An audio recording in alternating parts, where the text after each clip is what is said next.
মাঠে তার গ্লাভস আটকে দিয়েছিল পরাশক্তি স্পেনের সব আক্রমণ। ফুটবল বিশ্ব যখন কেপ ভার্দের এই দেয়ালকে নিয়ে মেতেছে, তখনই জানা গেল এক করুণ বাস্তবতার কথা।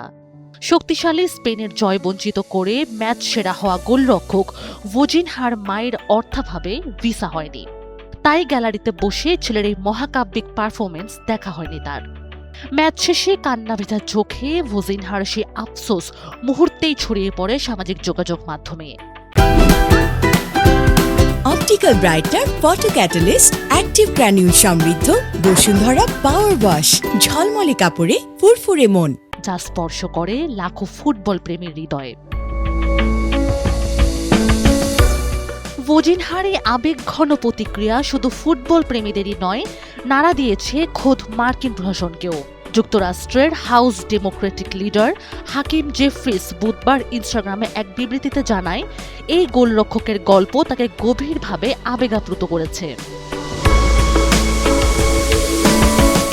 মায়ের ভিসা জটিলতা কাটাতে তিনি সরাসরি যোগাযোগ করেন মার্কিন পররাষ্ট্রমন্ত্রী মার্কো রুবিওর সাথে।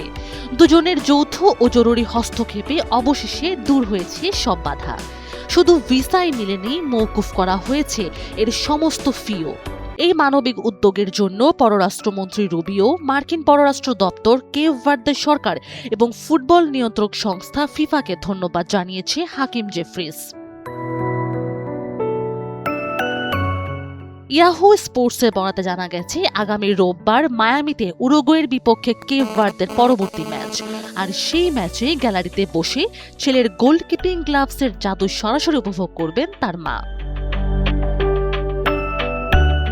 ম্যাচ সেরার পুরস্কার জেতার পরও যে মায়ের জন্য মন কাঁদছিল এই তারকার, অবশেষে সেই মা ছেলের পুনর্মিলন হতে যাচ্ছে খোদ আমেরিকার বুকে। মাঠের লড়াইয়ে স্পেনকে রুখে দেওয়া ভোজিনহা এবার মাঠের বাইরে জিতলেন জীবনের সবচেয়ে বড় ম্যাচটি।